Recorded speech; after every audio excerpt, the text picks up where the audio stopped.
Good morning to all. എല്ലാവരും സുഖമായിരിക്കുന്നു. എല്ലാവർക്കും സുഖമാണോ?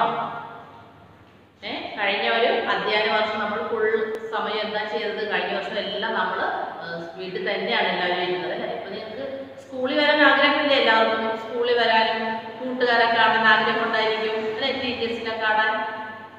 നിങ്ങളെപ്പോലെ തന്നെ ഞങ്ങൾക്ക് ഭയങ്കര കൊതിയാവുകയാണ് നിങ്ങളെ കാണാനും നിങ്ങളോട് സംസാരിക്കാനും നിങ്ങൾ അടുത്ത് വരാനും ഒരുപാട് ആഗ്രഹമുണ്ട്. പക്ഷേ നമുക്ക് അങ്ങനത്തെ ഒരു സാഹചര്യമല്ല. അതുകൊണ്ടാണ് നമുക്ക് വീണ്ടും ഓൺലൈൻ ക്ലാസ്സുകളാണ് നമ്മൾ കണ്ടിന്യൂ ചെയ്യുന്നത്.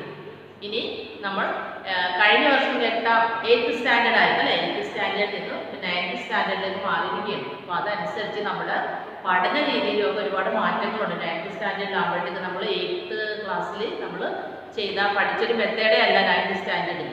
അപ്പോൾ നമ്മൾ 10th സ്റ്റാൻഡേർഡിൽ 10ാം ക്ലാസ്സിലേക്കാണ് നമ്മൾ പ്രിപ്പയർ ആകുന്നത് 9th വെച്ച്. അപ്പോൾ നമ്മൾ പഠിക്കുന്ന പാഠഭാഗങ്ങൾ, പഠിക്കുന്ന മെത്തേഡ് അതെല്ലാം വളരെ ഗൗരവമായിട്ട് എടുക്കുകയും പഠിക്കുകയൊക്കെ ചെയ്യേണ്ടതാണ് 9ാം ക്ലാസ്സിൽ. അപ്പോൾ നിങ്ങൾ എന്താ ചെയ്യേണ്ടത്? അതിന് വേണ്ടി അന്ന് പഠിപ്പിക്കുന്ന കാര്യങ്ങൾ ഗൂഗിൾ ക്ലാസ് ആയിരിക്കും. അപ്പോൾ ആ ക്ലാസ്സിൽ എല്ലാവരും ക്ലാസ്സിൽ അറ്റൻഡ് ചെയ്യുക, ക്ലാസ്സിൽ നോട്ട്സ് എഴുതുക, അതൊക്കെ എല്ലാം കൃത്യമായിട്ട് ചെയ്യണം. അപ്പോൾ ഓരോ സബ്ജക്റ്റും ആ സബ്ജക്റ്റ് ടീച്ചേഴ്സ് എല്ലാം ഓരോ സബ്ജക്റ്റിനെ കുറിച്ച് തന്നെ പറഞ്ഞു തരും, നന്നായിട്ട് പറഞ്ഞു തരും.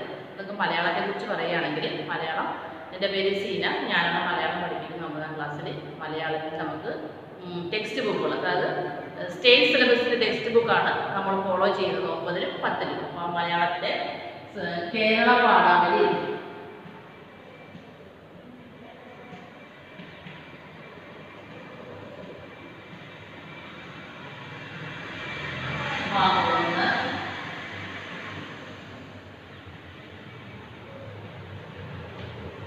കേരള പാഠാവലി ഭാഗം 2,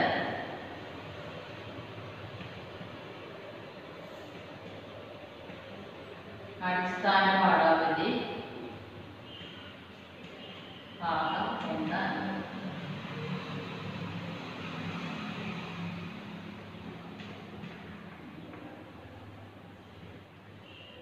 സ്വാമി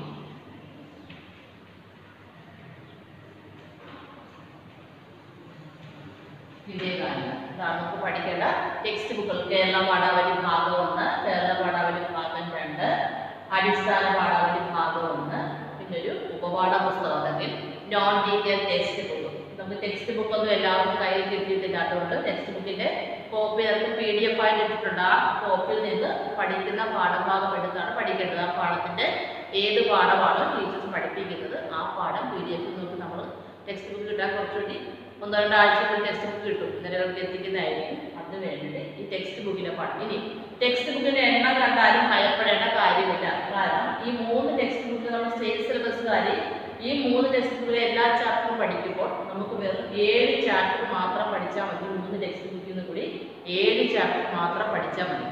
നോൺ ഡീറ്റെയിൽ വളരെ വേഗം പഠിക്കാം. സ്വാമി വിവേകാനന്ദൻ്റെ വളരെ രസകരം, അദ്ദേഹത്തിൻ്റെ ജീവചരിത്ര കുറിപ്പാണ്, അത് പഠിക്കാൻ വളരെ ഈസിയാണ്. ടെക്സ്റ്റ് ബുക്കിലെ പാഠങ്ങളെല്ലാം വളരെ ഈസിയാണ്. അതുപോലെ തന്നെ വളരെ നല്ല ആശയങ്ങളൊക്കെ തരുന്ന നല്ല കവിതകളും കഥകളും ഉള്ള പാഠഭാഗങ്ങളാണ്, നല്ല ഇൻട്രസ്റ്റിംഗ് ആണ്.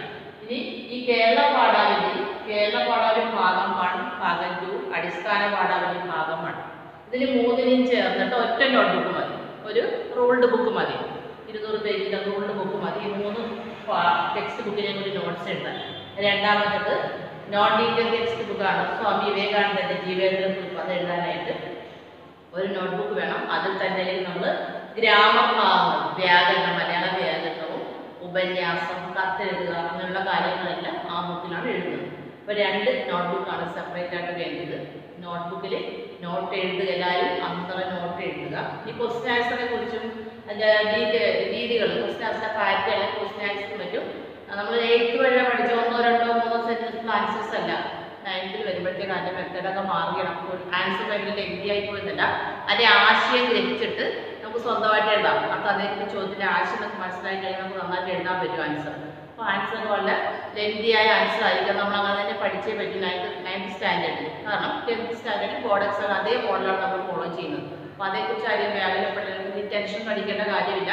വളരെ ഈസി ആയിട്ട് തന്നെ നമുക്ക് പഠിക്കാൻ പറ്റും. നമുക്ക് ടെക്സ്റ്റ് ബുക്കിനെ കുറിച്ചും, അപ്പോൾ ടെക്സ്റ്റ് ബുക്കിനെ കുറിച്ച് നമുക്ക് ക്ലിയർ ആയല്ലോ.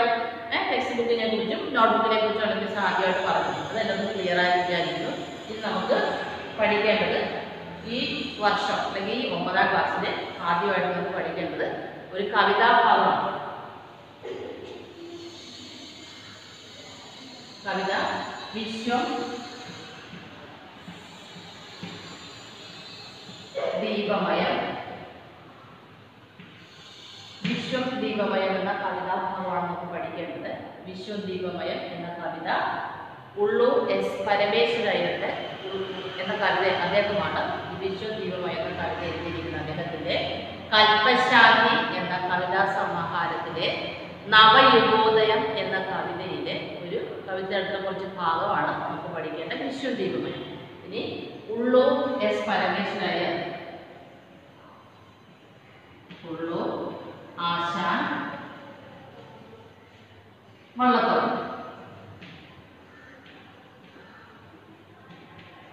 ഇവരെ 3 പേരെയും ആധുനിക കവിത്രയങ്ങൾ എന്ന പേരിലും ആധുനിക കവിത്രയങ്ങൾ എന്നറിയപ്പെടുന്ന കവികളാണ് ഉള്ളൂർ എസ് പരമേശ്വരയ്യർ, കുമാരനാശാൻ, വള്ളത്തോൾ, നാരായണ മേനോൻ. ഇവരെ 3 പേരെയും കവിത്രയങ്ങൾ അല്ലെങ്കിൽ 3 പേർക്കും പ്രത്യേക സവിശേഷതകളുണ്ട്. ഉള്ളൂർ എസ് പരമേശ്വരയ്യർ അദ്ദേഹത്തെ ഉജ്ജ്വല ശബ്ദാഠ്യം എന്നാണ് വിശേഷിപ്പിക്കുക. അതായത് നല്ല ഉജ്ജ്വലമായ ശബ്ദങ്ങളുണ്ട്, നല്ല പദങ്ങൾ, ഉജ്ജ്വലമായ ശബ്ദത്തിലൂടെ നിശ്ചിതാർത്ഥത്തിലുള്ള പദങ്ങളൊക്കെ കവിതയിൽ പ്രയോഗിക്കുന്നുണ്ട്. ഉജ്ജ്വല ശബ്ദാഠ്യം എന്നാണ് അദ്ദേഹത്തിന്റെ കവിതകളുടെ സാരാംശം അല്ലെങ്കിൽ കവിതയിൽ ഉപയോഗിക്കുന്ന പദങ്ങളുടെ പ്രാധാന്യം മനസ്സിലാക്കുന്നത് ഉജ്ജ്വല ശബ്ദാഠ്യം എന്നാണ് വിശേഷിപ്പിക്കുക. ആശാൻ, കുമാരനാശാൻ ആശയഗംഭീരൻ എന്നാ പറയുക. അദ്ദേഹത്തിന്റെ തത്വചിന്താപരമായ ആശയങ്ങളാണ് അദ്ദേഹത്തിന്റെ കവിതയിൽ അദ്ദേഹം പ്രയോഗിച്ചിരിക്കുന്നത്. അതുകൊണ്ട് അദ്ദേഹത്തെ ആശയഗംഭീരൻ, സ്നേഹഗായകൻ എന്നൊക്കെയാണ് ആശാൻ വിശേഷിപ്പിക്കപ്പെടുക. അത് വള്ളത്തോൾ എസ് നാരായണൻ ശബ്ദ സൗന്ദര്യം, അദ്ദേഹത്തിന്റെ ശബ്ദ സൗന്ദര്യം, കവിതയിലെ ശബ്ദ സൗന്ദര്യം, ശബ്ദസുന്ദരൻ എന്ന അദ്ദേഹത്തെ വിശേഷിപ്പിക്കുന്നത് കാരണം അദ്ദേഹത്തിന്റെ ശബ്ദ സൗന്ദര്യമാണ്. അതിന്റെ സൗന്ദര്യമുള്ള ശബ്ദ സൗന്ദര്യം കൊണ്ടുള്ള പദങ്ങളാണ് അദ്ദേഹം കവിതയിലുടനീളം അദ്ദേഹം പ്രയോഗിച്ചിരിക്കുന്നത്. അതുകൊണ്ട് അദ്ദേഹത്തെ ശബ്ദസുന്ദരൻ എന്ന് വിശേഷിപ്പിക്കും. അപ്പോൾ ആധുനിക കവിത്രയങ്ങൾ എന്ന് പറഞ്ഞാൽ ഉള്ളൂർ എസ് പരമേശ്വരയ്യർ, കുമാരനാശാൻ, വള്ളത്തോൾ, നാരായണ മേനോൻ. ഇതിൽ 3 പേരുമാണ് ആധുനിക കവിത്രയം എന്ന പേരിൽ അറിയപ്പെടുന്നത്. നമുക്ക് പഠിക്കേണ്ട കവിതാഭാഗം ഉള്ളൂരിൻ്റെതാണ്.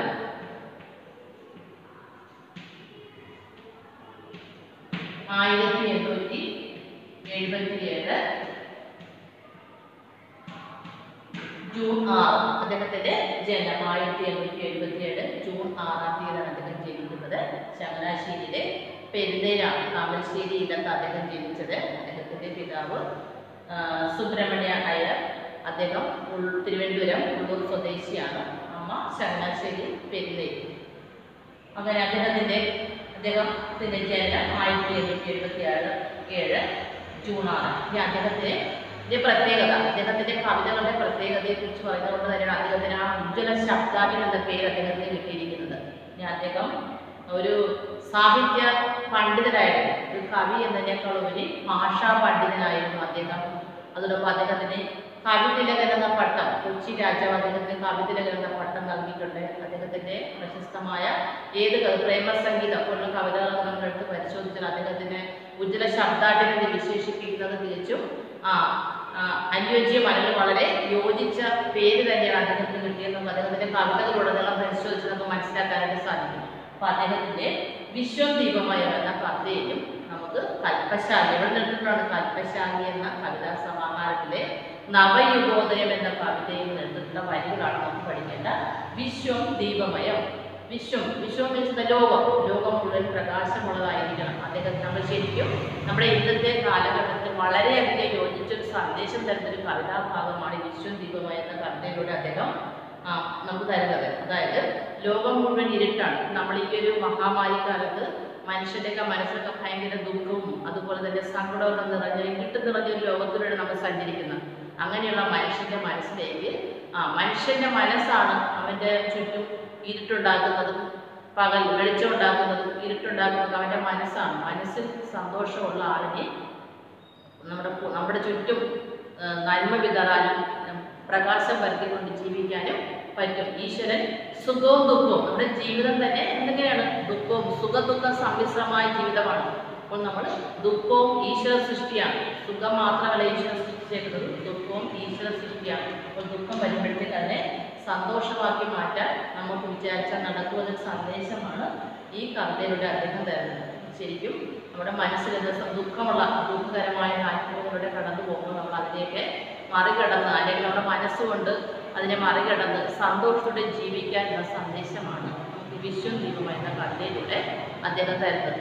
നമ്മൾ ഇന്ന് കവിയെക്കുറിച്ച് പരിചയപ്പെടുക. നമ്മൾക്ക് പഠിക്കാനുള്ള കവിതാഭാഗം വിശ്വം ദീപം എന്ന കവിതയാണ് പഠിക്കാനുള്ളത്. അത് എഴുതിയത് ഉള്ളൂർ എസ് പരമേശ്വരൻ. അദ്ദേഹത്തിൻ്റെ ജനനം ചങ്ങനാശ്ശേരിയിലാണ്. 1877 ജൂൺ 6 അദ്ദേഹം ജനിച്ചത്.